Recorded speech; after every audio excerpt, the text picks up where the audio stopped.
মহাপুরুষ সাধুসন্ত যোগীগণ পাহাড়ে বা হিমালয়ে বা সমুদ্র তটে নদী কিনারে তপস্যা করতে যায় কেন? হ্যাঁ,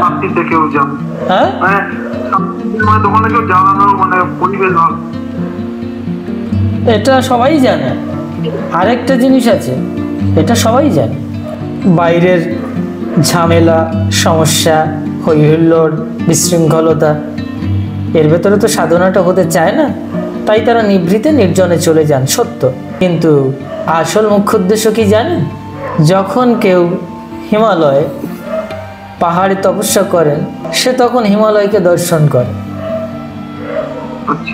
অটোমেটিকই সে নিজেকে হিমালয়ের মতো করে মনের পর্দায় একটি প্রতিবিম্ব ফেলতে শুরু করে। উন্মুক্ত আকাশ, মাথার উপরে কিছু নেই, তখনই তার মন আকাশের মতো উদার হতে থাকে। সে তখন বোঝে নদী কিনারে যখন করে, সমুদ্র কিনারে, তখন তার ভেতরে এক অদ্ভুত তারল্যতা, বিনম্রতার জন্ম হয়। অধিকাংশ সাধক যোগীগণ নদী কিনারে, ঝর্ণা কিনারে বা ঝর্ণা পাশে, পাহাড়ে, পর্বতে, জঙ্গলের ভেতরে তপস্যা করেছেন। নিভৃতে নির্জনে সাধনা করা মানে অন্ধকারে থাকা নয়, নিজেকে গুটিয়ে রাখা নয়, নিজের মনকে সংকীর্ণ করা নয়। আপনি প্রত্যেক দিন গভীর রাত্রিতে উঠে আকাশের দিকে তাকান, কিচ্ছু না হলে সন্ধ্যার সময় আকাশের দিকে তাকান, দেখবেন একদিন দুই দিন ক্রমান্বয়ে এই অভ্যেসের ফলে আপনার মন উদার এবং বিস্তীর্ণ হতে শুরু করেছে।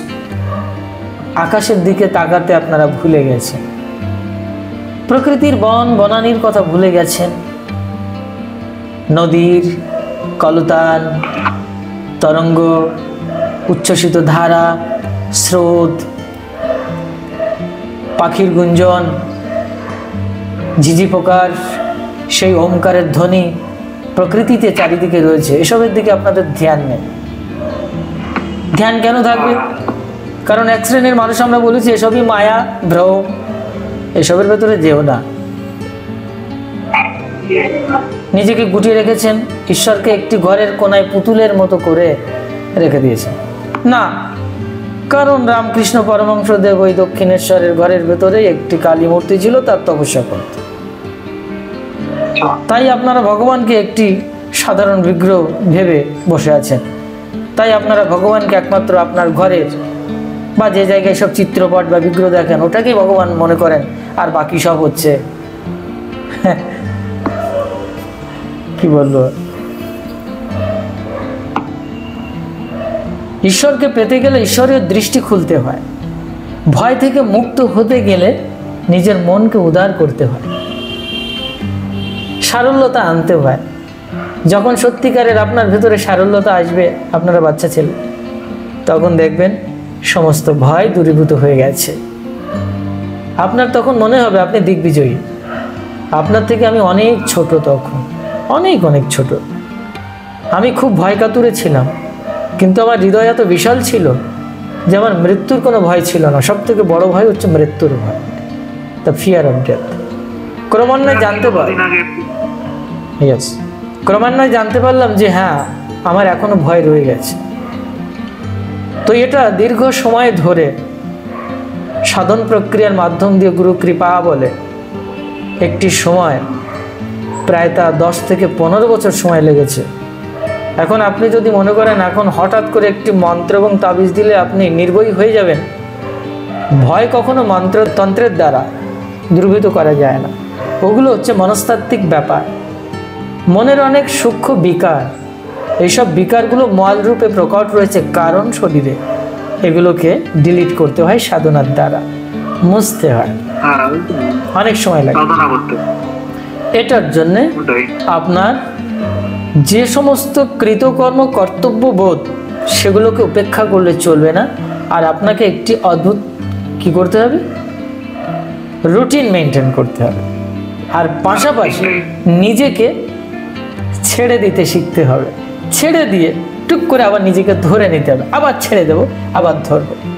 এইভাবে ক্রমান্বয়ে আপনি একটি তাল গাছে উঠতে পারবেন, তাল গাছের ডগায়, মাথায়। জানেন তাল গাছে কখন উঠেছেন? আমি উঠেছি। ভয়কে কিভাবে নির্মূল করা যায়, ভয়কে কিভাবে সরিয়ে দেওয়া যায়। আমি অনেক ছোট তখন, তো আমার খুব টার্গেট, আমি তাল গাছে উঠব। ধরুন 3 তলা বিশিষ্ট একটি উঁচু তাল গাছ, এর নিচে হবে না।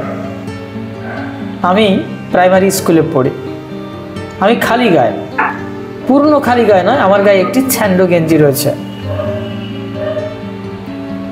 আমি ওই অবস্থায় চিন্তা করলাম, দুপুরবেলা, চৈত্র মাস বলা চলে, যে পর্যন্ত বলেছি ওই পর্যন্তই, আপনার জন্য ওইটুকুই, আর না, এই পর্যন্ত, আপনি বাকিটা থাকতে পারেন। আমি অবশ্যই বলতে পারতাম একটি আজকে সবাইকে আহ্বান করে নিয়ে এসেছি, তাই কাউকে অপমান করা দূর কি বাত, আমি নিজেকে অপমান করলে কেউ যদি করে আমি সহ্য করতে পারি না। তাহলে এবার ভাবুন, অপরকে অপমান করাটা আমার জন্য কত বড় বেদনাদায়ক। ঈশ্বরকে পেতে গেলে আত্মমর্যাদাবান হতে হয়। Self dignity, how to protect dignity. তবে এরপরে আমি কোনো আলোচনা করব না, এটুকু কম্প্রোমাইজ করতে পারি, আমি কম্প্রোমাইজ করি না, আমার মুখের ভাষা খুব খারাপ, ঠিক আছে? এটা ভাববেন না। জানেন জীবনের বৃত্তান্ত, আমার জীবনের ইতিহাসে যেটা আছে ওই পর্যন্ত, বাবু কিছু করার নেই। শুনুন, আপনার পরবর্তী আলোচনা হয়তো কোনো প্রাসঙ্গিকভাবে হতে পারে, আদারওয়াইজ সম্ভব না। আমি অনেকক্ষণ লক্ষ্য করেছি, কিন্তু আমি কিছু বলিনি। আমার মস্তিষ্কে ঢুকে গেলে আপনি জানেন যে আমার কত বড় ক্ষতি হতে পারে এটার দ্বারা, কত বড় ক্ষতি হবে আমার।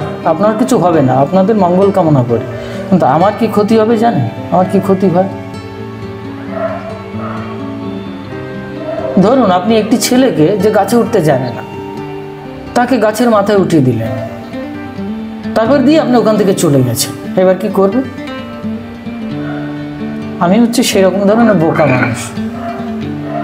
আমার গুরু মহারাজ ওই উপরে উঠিয়ে দেয়, আমি উঠতেই থাকি, কিন্তু তারপরে আমি নামতে জানি না।